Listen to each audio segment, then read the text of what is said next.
Welcome to game set match. I hope आप लोग खैरियत से होंगे, अच्छे से अपना ख्याल रख रहे होंगे। एशिया कप आ रहा है करीब, थोड़े से ही दिन रह गए, थोड़े क्या 2 दिन रह गए एंड देन एशिया कप शुरू होना है। सो सारा फोकस घूम फिर के आ गया है वहाँ पे और डिस्कशन होगी उसी के हवाले से, क्या हो रहा है, क्या टीम्स तैयारियां कर रही हैं, किस तरह प्रैक्टिस हो रही हैं, सारी डिस्कशन यहाँ गेम सेट मैच के प्लेटफॉर्म पे आपको मिलेगी।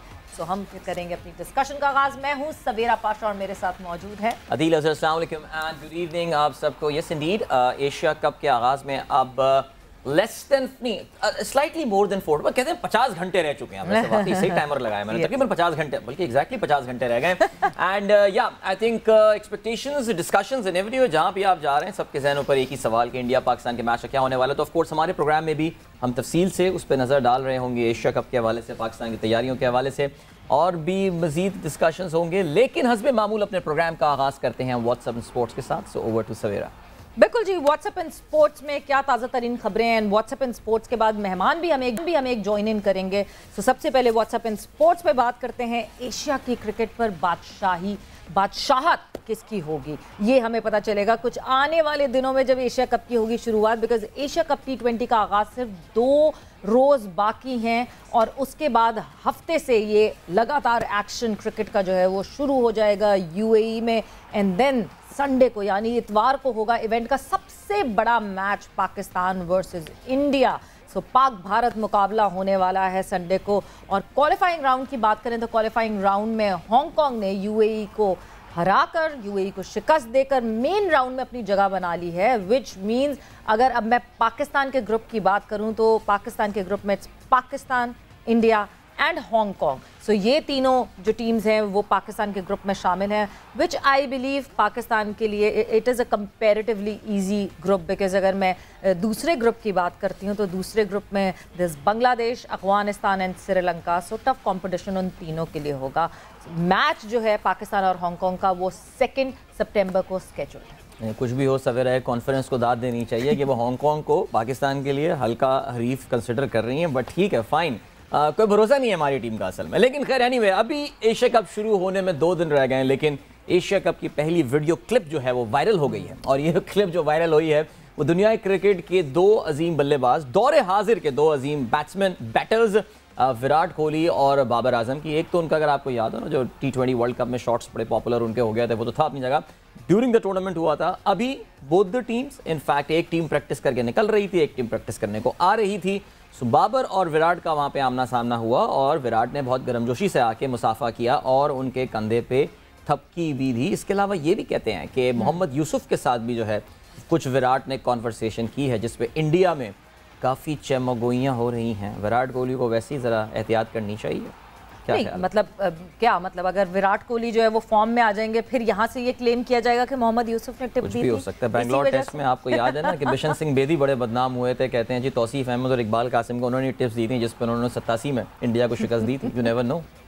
सो ये तो सब कुछ चलता रहेगा। देखें, ये पाक भारत का ये मिर्च मसाला, और यही मैं कहती हूँ कि this is the sweet banter की मैं बात करूँ तो आप अगर अच्छी तरीके से आप एक मुकाबला कर रहे हैं, that is not wrong, but हर किसी को अपनी एक लाइन पता होनी चाहिए। बिलो दी बेल्ट जो चले जाते हैं फैंस, उनको बहुत ख्याल रखना चाहिए कि ओवरबोर्ड नहीं करना चाहिए। बट एशिया कप की जिस तरह हम बात करें तो एशिया कप की तैयारियों के लिए पाकिस्तान क्रिकेट टीम का दूसरा प्रैक्टिस सेशन इस वक्त जारी है। फास्ट बॉलर मोहम्मद हसनैन ने भी जो है वो दुबई में टीम को ज्वाइन कर लिया है। कोचेस की बैटर्स के साथ पावर हिटिंग की मशकें जारी हैं। आई होप ये पावर हिटिंग एक्चुअली हमें मैच के दौरान भी दिखे। बिकॉज जब मैं भारत की बात करती हूँ तो भारत ने अपना बड़ा स्टाइल चेंज किया है, इंडिया ने बड़ा इस पावर हिटिंग पे फोकस किया है। सो आई होप कि जो है पाकिस्तान भी इस पावर हिटिंग की तरफ ज़रा टिल्ट हो और इस तरह की पावर हिटिंग हमें दिखे। एंड साथ ही साथ बैटिंग कोच मोहम्मद यूसुफ कहते हैं कि खिलाड़ी सिर्फ भारत से मैच नहीं, जबकि पूरे इवेंट पर फोकस कर रहे हैं और जो हदफ है, द फाइनल गोल, वो है एशिया कप जीत। शुक्र है, बता दिया, thank you so much for that. अच्छा जी, ज़रा क्रिकेट से थोड़ी सी देर के लिए साइड पर होते हैं। अभी हमारा जब प्रोग्राम शुरू हो रहा था तो उससे पहले अगर आप टेलीविज़न देख रहे हो तो वज़ीर आज़म पाकिस्तान शहबाज शरीफ साहब जो है वो खेलों के हवाले से बात कर रहे थे। बड़ा अच्छा लगता है जब पाकिस्तान के हुक्मरान जो हैं वो ज़रा खेलों के लिए टाइम निकाल रहे होते हैं। पाकिस्तान के जो मेडल विनर्स थे, जो गोल्ड मेडल विनर्स थे, उनकी मुलाकात हो रही थी वज़ीर आज़म साहब के साथ आज प्राइम मिनिस्टर हाउस में।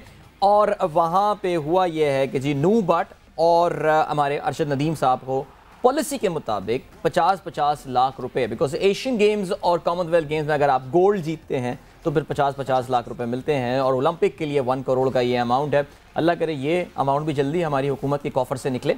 लेकिन यहाँ पे इन दोनों खिलाड़ियों को जो है वो 50-50 लाख रुपए दिए गए हैं। इसके अलावा वज़ीर आज़म साहब ने एक बहुत बड़ा ऐलान किया है इस मीटिंग के दौरान, और वो ये है कि डिपार्टमेंट स्पोर्ट्स यानी महकमों के मुख्तलिफ महकमों की जो खेलों की टीमें हुआ करती थी, जो अब से कुछ सालों पहले पिछली गवर्नमेंट के दौर में ख़त्म कर दी गई थी, वज़ीर आज़म साहब ने उसको एक बार फिर से बहाल करने का हुक्म दे दिया है।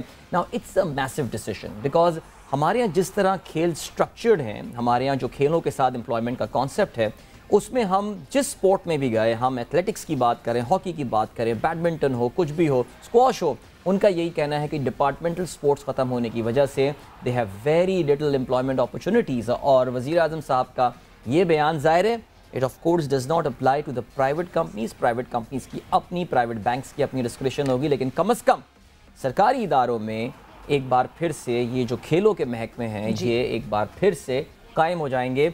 इस खबर को मेरे ख्याल से जनरली पॉजिटिवली ही लिया जाएगा। बिल्कुल बिल्कुल, और ये वाकई एक बड़ी पॉजिटिव न्यूज़ है। मतलब व्हाट्सएप में तो हमने ये बात कर ली। अगर मूविंग ऑन फर्दर और इस डिस्कशन को अगर हम आगे लेकर चलें तो अदील, जिस तरह डिपार्टमेंट्स बंद होने का जो इफेक्ट, जो इम्पैक्ट प्लेयर्स के ऊपर आया था, वो दैट वी ऑल नो। हमारे शो पे आके जिस तरह हमारे जो है फुटबॉल के कैप्टन ने जिस तरह बात की थी, सद्दाम ने जिस तरह यहाँ पे बात की, और हमारे जो सारे जो शोज पे एथलीट्स आते रहे उन्होंने जिस तरह बताया कि नहीं जी, एक जॉब सिक्योरिटी बहुत ज़रूरी है। In our part of the world this is a very common factor, because I remember अभी मैं रिसेंटली इंटरव्यू सुन रही थी KL राहुल का। KL Rahul who has been representing team India from a pretty long time now, मगर उनकी जब एक government की नौकरी लगी तो उनके पेरेंट्स उस बात पे खुश हुए कि ठीक है तुम इंडिया से खेल रहे हो तो सही है, मगर शुक्र ये नौकरी लग गई। सो यस, पर सवेरा मैंने जो उस वक्त बात करते हुए अब से 1 मिनट पहले जो बात बोल रहा था वो यही थी कि पाकिस्तान में स्पोर्ट्स जिस तरह स्ट्रक्चर हुआ है, because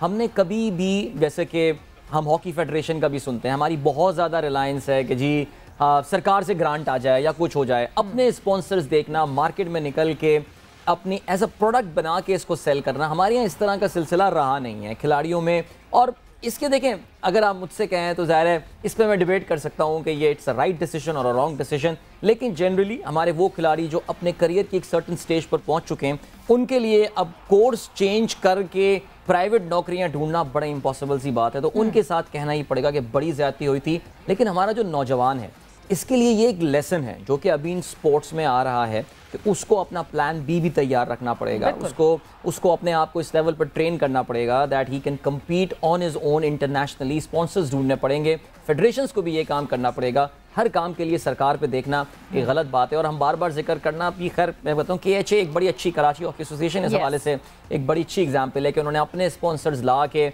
I mean that was the only club team during the national club hockey championship जिसकी शर्ट पे स्पॉन्सर का नाम लिखा हुआ होता था। कुछ ना कुछ तो उसके पीछे वर्किंग हुई भी है। सो ये करना पड़ेगा सवेरा। और अदील, वाकई लर्निंग की जिस तरह आपने बात की, हमारे एथलीट्स के लिए एक और बहुत स्ट्रॉन्ग लर्निंग है कि पैरेलली कहीं ना कहीं अपनी एजुकेशन को कंटिन्यू रखें। बिकॉज सबसे बड़ा जो मसला आया, मैं क्रिकेटर्स की अगर बात करूं, जो सबसे बड़ा इशू आया जब ये डिपार्टमेंट्स बंद हुए, जब हमारे क्रिकेटर्स की एम्प्लॉयमेंट ख़त्म हुई, क्योंकि every cricketer was employed obviously sports quota पे, और वो एम्प्लॉयड था और उसको सैलरी मिल रही थी। जब ये सारी चीज़ें ख़त्म हुई, obviously was running a house, उनको कोई ना कोई काम करना पड़ा। एंड जब वो काम सामने आया तो दे वर नॉट एजुकेटेड इनफ कि उनको कोई ऐसा काम मिलता जहां वो ऑफिस में बैठ के काम कर सकते।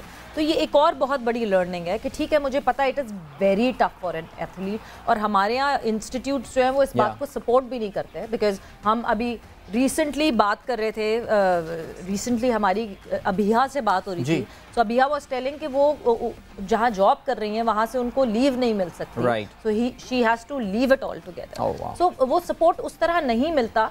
सो आपको पढ़ाई, एजुकेशन, ये सारी चीज़ें बहुत ज़रूरी है। बट मेरे ख्याल से इन डिपार्टमेंट्स के ऊपर हमारी काफ़ी डिस्कशन हुई है। कमिंग बैक टू क्रिकेट और एशिया कप की तैयारियां और पाकिस्तान टीम कैसे तैयार है, क्योंकि 28 अगस्त को होना है ये आंकड़ा जो आमने सामने होगी टीम इंडिया और टीम पाकिस्तान। और इस वक्त हमारे साथ मौजूद हैं पाकिस्तान के former test cricketer Yasir Arafat. आपको खुश आमदीद कहते हैं Yasir, welcome to game set match. Thank you, बहुत बहुत शुक्रिया सवेरा।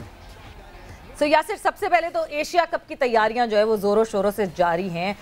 सबसे पहले पाकिस्तान वर्सेस इंडिया, ऑब्वियसली क्योंकि पहला मैच वही है, मैं इस बात पे बिल्कुल बिलीव नहीं करती कि इवेंट को साइड पे रख के पाकिस्तान इंडिया के मैच पे सिर्फ फोकस किया जाए, बट क्योंकि हमारा पहला मैच वही है, सो मैं वही से पूछूंगी, व्हाट आर योर एक्सपेक्टेशंस? देखें, मैं इंडिया पाकिस्तान के मैच से पहले आपकी मैं थोड़ी बात सुन रहा था, तो बड़ा ही आपने खुश कर दिया अगर वो न्यूज़ सच है और सही है और इस पर अमल दरामद हो जाए कि डिपार्टमेंटल क्रिकेट दोबारा से बहाल होने लगी है, तो बहुत से प्लेयर्स के लिए बड़ा ही बेनिफिशियल होगा और इटसेल्फ पाकिस्तान क्रिकेट के लिए एक नर्सरी रही है। मैं खुद 15-20 साल डिपार्टमेंटल क्रिकेट खेला हूँ और मुझे पता है कि इसके कितने बेनिफिट्स हैं प्लेयर्स को और प्लेयर्स की फैमिली को, तो एक बड़ा अच्छा डिसीजन होगा अगर ये हो जाए। Coming back to your question India Pakistan के मैच का, तो अच्छा, अब मैं यासिर इस सवाल के जवाब से पहले, अब आपने जो एक बात की, मैं आपसे एक सवाल जरूर पूछना चाहूंगी। पाकिस्तान का वाकई ये सेटअप है कि डिपार्टमेंट्स के अंडर जो है वो एथलीट्स खेलते हैं या प्लेयर्स खेलते हैं, बट ऑब्वियसली आप इस वक्त यूके के सेटअप में हो, क्या वहाँ इस तरह का डिपार्टमेंटल सेटअप है? देखिए, डिपार्टमेंटल सेटअप तो नहीं है, मगर उसके अलावा अगर आप देखें कि यहाँ पे जो यहाँ का इंफ्रास्ट्रक्चर है और जो ग्रास रूट पे जिस तरीके से प्लेयर्स को लुक आफ्टर किया जाता है, उनको खिलाया जाता है, और फिर जिस तरह आप बात कर रहे थे ना कि प्लान बी होना चाहिए प्लेयर्स के लिए, तो यहाँ पे प्लान बी हमेशा से रहा है। ओबियसली ये पाकिस्तान में जो क्रिकेट है ये 24/7 वाली क्रिकेट है। आपको सब काम छोड़ के अगर इंटरनेशनल क्रिकेट खेलिए तो आपको क्रिकेट पे तवज्जो देनी पड़ती है। लड़के दिन में 2-2 मैचेस भी खेलते हैं, पढ़ाई उनकी सेक्रीफाइस होती है, मगर यहाँ पे आप पढ़ाई के साथ क्रिकेट को भी जारी रख सकते हैं और क्रिकेट के साथ अपनी पढ़ाई को भी जारी रख सकते हैं। उसके अलावा जो यहाँ पे क्रिकेट एसोसिएशन PCA के नाम से जो है वो प्लेयर्स को वक्तन ड्यूरिंग द कैरियर वो डिफरेंट कोर्सेज करवाती हैं। जिस तरह मैं खुद बल्कि यहाँ पे कोचिंग कोर्स कर रहा हूँ, कुछ लोगों को वो मीडिया के कोर्सेज करवा देते हैं, कमेंटेटिंग के कोर्सेज करवा देते हैं, और इस तरह की चीज़ें ये लोग कुछ को प्रॉपर्टीज के बारे में काम करवा देते हैं कि अगर जब वो रिटायर हों तो वो अपना जो कैरियर से जब दूसरे कैरियर में मूव ऑन करें तो उनके पास एक कोई ऑप्शन हो कि अपने आप को और अपनी फैमिली को लुक आफ्टर कर सके। तो आपको लगता है व्हाट इज बेटर? यहाँ पे इतना इशू नहीं होता Yasir, but what is better depending on departments के कल को फिर कोई डिसीजन आए, फिर डिपार्टमेंट्स बंद हो जाए, या ये लड़के खुद इतने ज्यादा, ये सिस्टम इतना बेहतर हो जाए, ये पूरा सर्किट इतना बेहतर हो जाए कि डिपार्टमेंट्स पे डिपेंडेंसी खत्म हो जाए, ये वुड दिस बी बेटर या वापस डिपार्टमेंट्स की तरफ जाना वुड बी बेटर? देखिए, आपके पास कोई और ऑप्शन नहीं है ना। आप रीजनल क्रिकेट पे या एसोसिएशन क्रिकेट पे चले जाएं तो वहाँ पे तो वो आपको लुक आफ्टर नहीं कर सकते। डिपार्टमेंट ही एक इदारा होता है कि जिसमें ऑलरेडी काफ़ी लोग सेल्फ एम्प्लॉयड होते हैं, वहाँ पे लोग जॉब कर रहे होते हैं, तो उसकी बेसिस पे आपको देखें प्लेयर्स को मेडिकल भी मिल जाता है, उसके बाद उनकी फैमिलीज को भी मेडिकल मिल जाता है, और फिर आफ्टर रिटायरमेंट एक इंफ्रास्ट्रक्चर, जिस तरह मैं आपको केरल की बात करता हूँ कि अगर केरल के लड़के अगर रिटायर्ड हो जाते थे, खान रिसर्च लेबोरेटरी के लड़के, तो उनका इंफ्रास्ट्रक्चर, उनकी एक क्रिकेट टीम थी, वो कोचिंग स्टाफ में आ जाते थे, वो मैनेजमेंट में आ जाते थे, तो इस तरह की चीजें उनको प्रॉब्लम नहीं होता था। मैं आपको बड़ी इंटरेस्टिंग बात आपको भी आप देखिए, इस फील्ड से आपको पता होगा कि जो नया सेटअप 6 टीमों का आया हुआ है, बहुत से लड़के ऑलरेडी आपको पता है मुल्क छोड़ के चले जा चुके हैं, और मुझसे यहाँ पे इंग्लैंड में अक्सर लोग ऐसी बातें पूछ रहे होते हैं कि आप हमें यासिर भाई बताएं। अब कुछ लड़कों को तो रीजन्स ने या एसोसिएशन ने कह दिया है कि आप की एज चली गई, ऑल्दो वो लड़के फर्स्ट क्लास खेल रहे थे, अब उनको 30 या 35 लड़के जो भी अनाउंस किए हैं रीजन ने, उनमें उनका नाम नहीं है, तो उनके पास ऑप्शन ही नहीं है। वो कहाँ अब जाएंगे कि हम अपनी उन्होंने इस चीज के लिए प्लान ही नहीं किया हुआ, तो वो अब या मुल्क छोड़ने की बात कर रहे हैं, या यहाँ इंग्लैंड रहने की, या अमेरिका जाने की बात कर रहे हैं। तो ये बड़ा ही अनफॉर्चुनेट है पाकिस्तानी प्लेयर्स के लिए कि वो इस चीज से अब महरूम होते जा रहे हैं। तो डिपार्टमेंटल क्रिकेट का बहुत ही ज्यादा जो है किरदार रहा है पीछे पास्ट में, और मुझे बड़ी ही हंसी आती है कि जब वो लोग पाकिस्तान क्रिकेट बोर्ड में या मीडिया पे आके जब बात कर रहे होते हैं कि डिपार्टमेंटल क्रिकेट ने कुछ नहीं दिया, खुद वो लोग गोल्डन शेक हैंड लेके 25-25, 30-30 लाख लेके बच्चों की एजुकेशन करवाई, उनकी शादियां डिपार्टमेंटल क्रिकेट से करवाई, और अब जाके वो सिर्फ अपनी नौकरी के लिए पाकिस्तान क्रिकेट बोर्ड में इस चीज को सपोर्ट कर रहे हैं कि ये 6 टीमों का निजाम बेहतर है। नहीं, बिल्कुल Yasir, I think you have got a very very excellent point, और इसमें कोई शक नहीं है कि मुझे भी याद है when we were growing up, मेरे वाले साहब PIA में हुआ करते, तो PIA HBL की एक राइवलरी हुआ करती थी और हम बड़ा एंजॉय किया करते थे और उसको बड़ा सीरियसली उन मैचेस को। Wasim Akram used to play for PIA और जावेद मियादाद HBL के हुआ करते थे।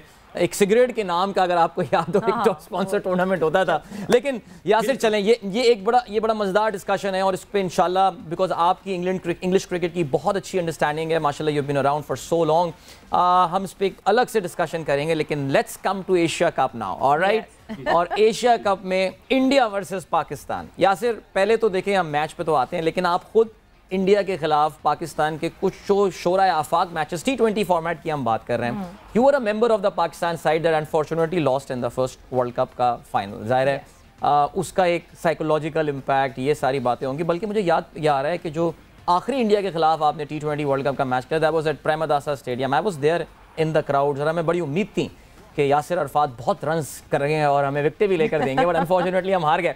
यासिर, ये कह देना तो बड़ा आसान है कि जी हम तो टूर्नामेंट जीतने गए, इंडिया का मैच तो एक और मैच है, लेकिन प्रेशर तो होता है इस मैच का, इसको तो डिनाई नहीं कर सकते। बिल्कुल, बहुत थोड़ा बहुत भी प्रेशर नहीं, बहुत प्रेशर होता है। मैं तो पाकिस्तान टीम को दाद दूंगा कि जितने प्रेशर में पिछला जो वर्ल्ड कप ICC जो इवेंट था, उसमें जो उन्होंने परफॉर्मेंस दी वो रिमार्केबल थी। जिस तरीके से पाकिस्तान टीम खेली, प्रेशर दोनों टीमों पे होता है। इंडिया पे बल्कि इटसेल्फ ज़्यादा होता है कि वहाँ पे ज़्यादा माइन्यूटली देखा जाता है, जितना सोशल मीडिया वहाँ पे है या चैनल्स वहाँ पर हैं, तो वहाँ पे ज़्यादा उनकी टीम पे प्रेशर होता है और वो परफॉर्म अच्छा करते हुए आते हैं। तो एक्सपेक्ट टीमें, उनके मुल्क में जो लोग हैं वो एक्सपेक्ट ये कर रहे होते हैं कि अगर इतनी अच्छी हमारी टीम है तो इसको परफॉर्मेंस भी उसी तरीके से करनी चाहिए। वेरएज़ पाकिस्तान ने एक्सेप्शनल क्रिकेट खेल के वो मैच जीता। अब इस मैच की अगर आप बात करें, देखें बड़ा ही मुश्किल होता है प्रिडिक्ट करना T20 फॉर्मेट में कि कौन सी टीम जीतेगी या हारेगी। मगर आप जब कंपैरिजन करते हैं प्लेयर्स टू प्लेयर, तो मुझे ये थोड़ा सा लगता है कि पाकिस्तान की टीम का जो एक्सपीरियंस है T20 का, इंटरनेशनल लेवल का, और इवन इटसेल्फ जो डोमेस्टिक की जो T20 है, वो वहाँ से लैग करते हैं as compared to Indian team. Indian team बड़ी ही वेल कहते हैं स्टेबल टीम है आपके। उनको अगर आप देखें कि आप फिंगरप्रिंट पे आप बता सकते हैं कि ये लोग खेलेंगे, ये इनका बैटिंग ऑर्डर है, ये इनके बॉलर हैं। मगर वेरस पाकिस्तान की टीम का हमेशा से ये प्रॉब्लम रहा है कि ऑल ऑफ अ सडन एक मैच के बाद कोई नया लड़का आ जाता है। तो अगर देखें पाकिस्तान की टीम के 3 या 4 प्लेयर के अलावा आप नहीं कह सकते कि ये श्योर है कि ये लोग खेलेंगे। शाहीन अफरीदी की ऑब्वियसली हमें उनकी कमी महसूस होगी, मगर उसके अलावा भी हमारे पास ऐसे प्लेयर्स हैं टॉप ऑर्डर में। अगर आप देखें रिजवान और बाबर जिस तरीके से खेल रहे हैं, और फिर फखर जमान है, थोड़ा सा प्रॉब्लम हमें मिडिल ऑर्डर में आ सकता है, क्योंकि वो उसकी रीज़न ये है कि हमने अपने प्लेयर को स्टैब्लिश नहीं होने दिया। जो इनकंसिस्टेंसी हमारी सिलेक्शन में रही है मिडिल ऑर्डर में, ये उसकी एक रीज़न है। तो आई होप कि अब इफ्तिखार या खुशदिल या जिनको भी आप हादिर अली को खिलाते हैं तो एक्सपेक्टेशन पूरा होता है। बिल्कुल जी, रिजवान, बाबर और फखर के बाद एक हिकअप आ जाता है, मगर ये हिकअप हम यहाँ अपने शो में भी लेंगे। एक ब्रेक पर जाएंगे, ब्रेक से वापस आते हैं तो यहीं से अपनी डिस्कशन को कंटिन्यू करेंगे।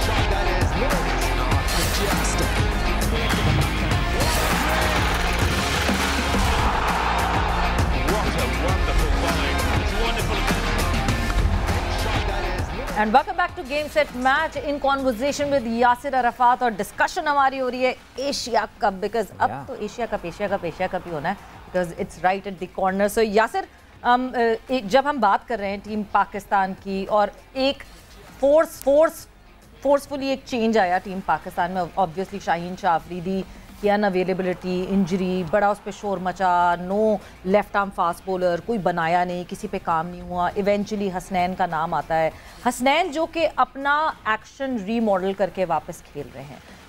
आपको मौका मिला इंग्लैंड में उनको बॉलिंग करते हुए देखा? जी मैंने देखा, 100s में उन्होंने बॉलिंग की, और देखिए इतनी बुरी बॉलिंग उन्होंने अपने नहीं की। स्पीड अभी भी उनकी अच्छी है, अभी भी उनमें विकेट टेकिंग एबिलिटी है, मगर ऑब्वियसली उनकी कमी शाहीन अफरीदी की तो पूरी उनकी रिप्लेसमेंट है, मतलब हो नहीं सकती। बट ये है कि अनदर अपॉर्चुनिटी। मगर जिस तरह मैं पहले बात कर रहा था, कंपैरिजन जब आप करें ना कि रिप्लेसमेंट्स की या एक्सपीरियंस की, तो बहुत लैग करते हैं हमारे प्लेयर्स। ना ही वो उनकी डोमेस्टिक T20 के मैचेस उतने हैं या इंटरनेशनली भी उतने हैं। और आपने बिल्कुल सही कहा कि हमारा जो बैकअप स्ट्रेंथ हम बिल्कुल ही तैयार नहीं करते। आप अंदाजा लगाएं कि उनके इंडिया के राहुल द्रविड़ भी कोविड से वो नहीं है। Yes. उनकी रिप्लेसमेंट, अगर उनकी रिप्लेसमेंट देख लें तो VVS लक्ष्मण, वो भी बेहतरीन कोच। तो प्लेयर उनके कोचेस की रिप्लेसमेंट भी बहुत अच्छी है। कोचेस का भी बैकअप है उनके पास। मतलब आप एक एक नंबर पे जो है वो 3-3 खिलाड़ी लड़ रहे हैं उस नंबर के लिए, और कोचेस का भी बैकअप है। यही बैकअप की हम बार बार बात करते हैं, that we are not able to find one left arm bowler, हमने डेवलप ही नहीं किया। नहीं, कल बल्कि उस्मान समीउद्दीन हमारे साथ मौजूद थे और उसमें हम यही बात कर रहे थे कि प्लेयर्स का तो बैकअप नहीं, हमारे पास जो फिजियो है और जो ट्रेनर है, डॉक्टर का भी कोई बैकअप नहीं है कि शाहीन को साथ ट्रैवल करना पड़ रहा है टीम का, बिकॉज वो ये कह रहे हैं यार बाकी जो मेडिकल टीम है वो तो साथ कर रही है। वैसे यासिर, मैं टीम पे तो ज़रूर आता हूँ, लेकिन शाहीन का इस तरह साथ ट्रैवल करना, रॉटरडैम में भी साथ थे, अब वो दुबई में भी टीम के साथ हैं, और जो सुनने में आ रहा है वो ये कि माशाल्लाह घूम फिर रहे हैं और खाना पीना वगैरह सब चल रहा है वहाँ पे। डोंट यू थिंक कि खिलाड़ी, स्पेशली एक फास्ट बॉलर जिसकी नी में तकलीफ हुई हो और ये कोई एक शॉक इंजरी हो, यानी एक गिरने की वजह से इंजरी हुई हो, प्रेशर पड़ा हो, स्ट्रेस पड़ा हो, डोंट यू थिंक कि ही शुड बी रिलैक्सिंग और यहाँ प्रॉपर रिहेबिलिटेशन हो रहा हो, rather than him travelling around with the team all around the world? देखिए, आप बात तो बिल्कुल सही कर रहे हैं, मगर ये है नहीं इस वजह से कि आप ट्रस्ट नहीं है मेरे ख्याल से आपके पास। जिस तरह बैकअप प्लेयर्स की हम बात करते हैं, तो आपके पाकिस्तान हाई परफॉर्मेंस सेंटर में कोई बंदा ही बचा नहीं है जो कि इनकी रीहैब करवा सके। तो प्लेयर को भी ट्रस्ट मुझे ये लगता है कि शाहीन को और या कोचिंग स्टाफ को भी ट्रस्ट नहीं है कि अगर इनको हमने पाकिस्तान भेज दिया हाई परफॉर्मेंस सेंटर में, तो उस क्वालिटी की जो रीहैब है वो उनको नहीं मिल सकेगी। तो मैं हमेशा ये बात करता हूँ कि आपको कॉम्प्रोमाइज नहीं करना चाहिए। लोग कुछ बातें कर रहे होते हैं ना कि फॉरेन कोचेस पे इतना पैसा इन्वेस्ट कर दिया, ट्रेनर्स पे इतना इन्वेस्ट कर दिया। देखिए, अगर आप ये करेंगे तो फिर आप मुकाबला इंडिया का या ऑस्ट्रेलिया इंग्लैंड से मुकाबला मत करें कि आप कहें कि जी हम 1 लाख 2 लाख इस फिजियो से बचा लें या कोई से बचा लें। जब आपने मुकाबला इंटरनेशनली करना है और दुनिया की टॉप की टीमों से करना है, तो आपको ये जो कहते हैं ना टिक द बॉक्सेस, आपको अच्छे स्ट्रेंथ एंड कंडीशनिंग कोचेस जो दुनिया के नामी ग्रामी जो एक्सपीरियंस्ड हो उनको रखें।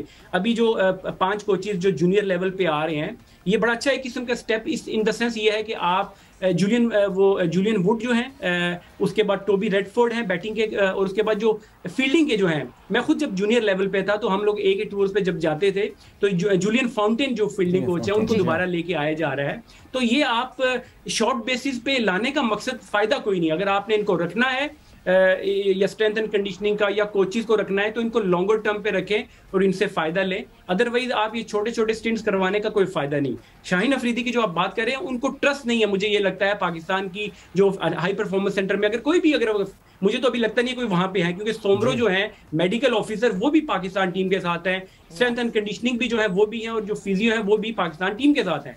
तो आपके पास इस तरह की कोई हाई परफॉर्मेंस सेंटर में है नहीं कि उसकी रीहैब करवा सके अच्छे तरीके से। तो मतलब किसी और प्लेयर की जो अभी पैरेलली अगर रिहैब वहाँ हो रहा होगा तो वो हॉल्ट पे आ गया होगा, because team Pakistan is travelling right now and there would be no doctor. मतलब ये कितनी, ऑनेस्टली स्पीकिंग, एक इतने बड़े बोर्ड के लिए ये बहुत अब्सर्ड सी बात लगती है कि आपके पास नेशनल हाई परफॉर्मेंस सेंटर में कोई परमानेंटली अवेलेबल नहीं है क्योंकि टीम के साथ ट्रैवल कर रही है पूरी टीम। तो मुझे लगता है कि काफी हमें इसमें ये है ना कि आप गलत जगह पे तो इन्वेस्टमेंट और प्लानिंग तो कर रहे हैं कि लड़कों की अंडर 19 की PSL करवाने के चक्करों में, वुमेन्स की PSL कराने के चक्करों में, तो जहां पे इन्वेस्ट, अब आप 50-50 लाख या जितने भी आप जो मेंटोर्स को दे रहे हैं, मुझे नहीं समझ आ रहा कि वो 3 हफ्ते में या 2 हफ्ते में आके प्लेयर के साथ क्या काम कर जाएंगे। अब वही पैसा जो है आप अच्छी तरीके अच्छी जगह पे इन्वेस्ट कर दें, या फिर वो जो बात हो रही थी कि A के टूर्स होने चाहिए ऑर्गेनाइज, जो बैकअप आता है आपका। हम लोग देखें, हम भी जब टीवी पे या सोशल मीडिया पे बैठते हैं तो हम बात कर रहे होते हैं कि बेंच स्ट्रेंथ के लड़कों को चांस क्यों नहीं देते।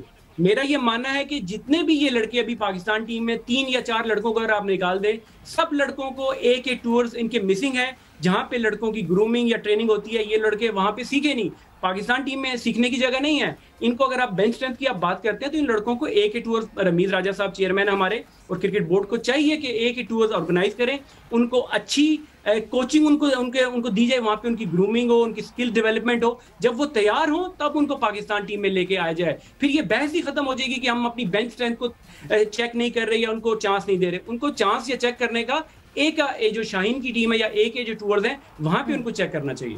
मेरे ख्याल से आई थिंक यासिर रमीज़ राजा का ये पेट प्रोजेक्ट है, उनका ये फेवरेट प्रोजेक्ट है, और जितने भी कोई इस पे जो है ना वो डिसएग्रीमेंट कर ले या कुछ भी कर ले, Ramiz is going to go ahead with that. और जो मैं खुद, आप बिल्कुल सही कह रहे हैं, विव रिचर्ड्स तशरीफ ला रहे हैं, जावेद मियांदाद इसका हिस्सा हैं, बड़े बड़े mentors, Imran Tahir is there, I think Colin Munro अगर मैं गलती पर ना हूँ, बड़े बड़े नाम वो लेकर आ रहे हैं। Is trying to make sure कि ये जो है ना ये कामयाब रहे ये। बट बहरहाल हमें ये अंदाज़ा हो गया कि आप भी यू आर नॉट, ओ चले जी इस पे हम डिस्कशन आगे भी कंटिन्यू करेंगे। मैं सवाल अपना डाला था लेकिन मुझे कहा गया है कि हमें एक ब्रेक लेना है, सो ब्रेक के बाद वापस आते हैं। यासिर अरफात हमारे साथ मौजूद हैं अब, बल्कि वापस आके will talk about Asia cup once again, so don't go anywhere and keep watching game set match.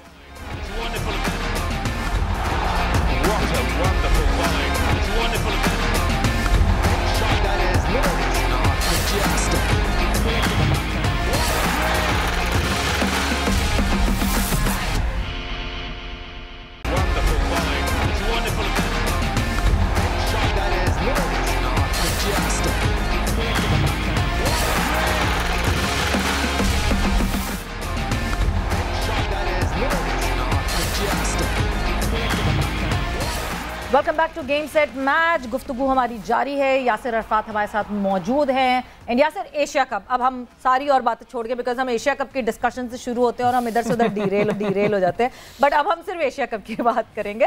So Asia cup में जिस तरह पाकिस्तान इंडिया हम मुसलसल बात कर रहे हैं, एक नई लॉट बॉलर्स की, जब हम अपने फास्ट बॉलर्स की बात करते हैं, so these players they have not played much, और अगर मैं इंडिया के खिलाफ बोलूं तो they have not played at all in front of India. So बहुत कम मुकाबला रहा है, बहुत कम जो है इनका आमना सामना हुआ है इंडियन बैटर्स से। Do you think this can go as an advantage? Advantage किसको, इंडिया को या पाकिस्तान को? पाकिस्तान को, because they are not exposed much to the Indian batters. देखें, एडवांटेज तो मैं नहीं कह सकता, एक प्रेशर की कैफियत सी होगी बॉलर्स के अंदर। एक तो ज़्यादा क्रिकेट नहीं खेले होंगे, और दूसरा इस तरह के सिचुएशन में कभी नहीं आए होंगे कि इतने क्राउड और इतना हाइप किस्म के मैच में खेले हों। मगर आप कह रही हैं कि वो एडवांटेज हो सकता है, यू नेवर नो। मगर जो कॉन्फिडेंस लेवल है वो मुझे पाकिस्तान टीम का बड़ा अच्छा लग रहा है जिस तरीके से, क्योंकि एक सेल्फ बिलीव पाकिस्तान टीम में आ गया है। जो वर्ल्ड कप में जिस तरीके से पाकिस्तान ने इंडिया को हराया, तो वो एक अच्छी चीज़ है, पॉजिटिव साइन है। मगर देखिए, टैक्टिक्स की थोड़ी बात कर लेते हैं कि अगर जिस तरह लेफ्ट आर्म की हम बात करें कि इंडियन ओपनर जो है वो परेशान होते हैं, खा वो ट्रेंट बोल्ट हो न्यूजीलैंड के या इवन टॉपली इंग्लैंड से थे पाकिस्तान के शाहीन। तो देखिए, हमारे पास अगर लेफ्ट आर्म फास्ट बॉलर नहीं है तो व्हाई नॉट कि अगर आप लेफ्ट आर्मर स्पिनर्स को भी ट्राई किया जा सकता है, और एक आउट ऑफ द बॉक्स जाके आप जिस तरह इमाद वसीम आके T20 में पाकिस्तान के लिए अच्छी परफॉर्मेंस देते रहे, और नवाज की ऑप्शन आपके पास है। अगर नवाज से आपने, क्योंकि नवाज ने कोयटा ग्लैडिएटर के लिए भी बॉलिंग की हुई है, उनको अगर देखिए, यही फिर कोचिंग की बात होती है। कोचिंग ने अपने प्लेयर्स को तैयार किया है इस सिचुएशन के लिए, क्योंकि ऑल ऑफ अ सडन अगर आप किसी प्लेयर को 2 दिन पहले या 1 दिन पहले कहें कि आपने मैच में बॉलिंग करनी है नए बॉल से पावर प्ले में, और उसके अलावा खुशदिल शाह ने भी बड़ी अच्छी बॉलिंग की, ऑल्दो वो प्रॉपर बॉलर नहीं है, मगर एक सरप्राइज पैकेज के तौर पे अगर आप जिसके पे हो सकता है उनके बैट्समैनों ने वर्कआउट ना किया हो, प्लान ना किया हो, तो आप ये कोचिज एक ऐसी सरप्राइज पैकेज दे सकते हैं। तो ये ऑप्शन एक बन सकती है मेरे नजर में कि अगर आप इनको ट्राई किया जाए। आई थिंक बहुत वैलिड पॉइंट है। और यासिर, एक स्कूल ऑफ थॉट ये भी था कि एक फास्ट बॉलर के बजाय ज़ाहिर है हम हसनैन को एज अ बैकअप बॉलर लेकर जा रहे हैं। मेरा नहीं ख्याल, और आप भी शायद अग्री करें, कि शायद वो कम से कम शुरू के मैचेस में, इब्तदाई मैचेस में, वो शायद फर्स्ट 11 में आपका हिस्सा भी ना हो। वरना एक स्कूल ऑफ थॉट ये भी था कि एक लेफ्ट आर्म स्पिनर खिलाया जाए। रिमेंबर जिस मैच का मैं प्रेमदासा में जिक्र कर रहा था, रजा हसन से पाकिस्तान ने, शाहिद खान अफरीदी ने जो है बॉलिंग का आगाज़ करवाया था। अच्छा यासिर, बिल्कुल we are reaching the end of our programme. India Pakistan जब एक छोटे टूर्नामेंट में खेल रहे होते हैं तो it's all about India and Pakistan, और बाकी बेचारी जो टीम है वो बड़ा एहसास कमतरी का शिकार हो जाती है कि हमें तो कोई पूछ ही नहीं रहा। अब इस टूर्नामेंट में जो है वो श्रीलंका भी है, बांग्लादेश भी है, अफगानिस्तान भी है। So Pakistan India definitely 2 favourite team है इस टूर्नामेंट की, लेकिन लगता है बांग्लादेश अभी काफ़ी पिटकर आया है जिम्बाब्वे के हाथों उनके होम ग्राउंड में, लेकिन श्रीलंका जिसमें कुछ नए प्लेयर आए हैं, और अफगानिस्तान की टीम फुल ऑफ स्पिनर्स जो आप बात कर रहे हैं, बड़े इफेक्टिव स्पिनर्स, चैलेंज दे सकते हैं इन दोनों टीमों को, या इन दोनों में से कोई एक टीम जीत सकती है Asia cup for a change? Again वो जिस तरह शुरू में मैंने अपनी डिस्कशन का आगाज़ किया था कि मतलब आप प्रिडिक्ट नहीं कर सकते T20 में, मगर जिस तरीके की क्रिकेट अभी श्रीलंका भी खेल रही है और नए कोचिंग स्टाफ के अंदर खेल रहे हैं, और उन्होंने जिस तरह पाकिस्तान को भी काफ़ी टफ टाइम दिया वो 2 टेस्ट मैचेस से, बट उनके पास ऐसे प्लेयर्स हैं कि जो इम्पैक्ट डाल सकते हैं। और उनके प्लेयर्स लीग्स में देखें, जितनी भी लीग होती है उनमें जाते हैं उनके प्लेयर और परफॉर्म भी करते हैं, तो जब वो उनकी टीम के लिए खेल रहे होंगे वो एक थ्रेट हो सकते हैं।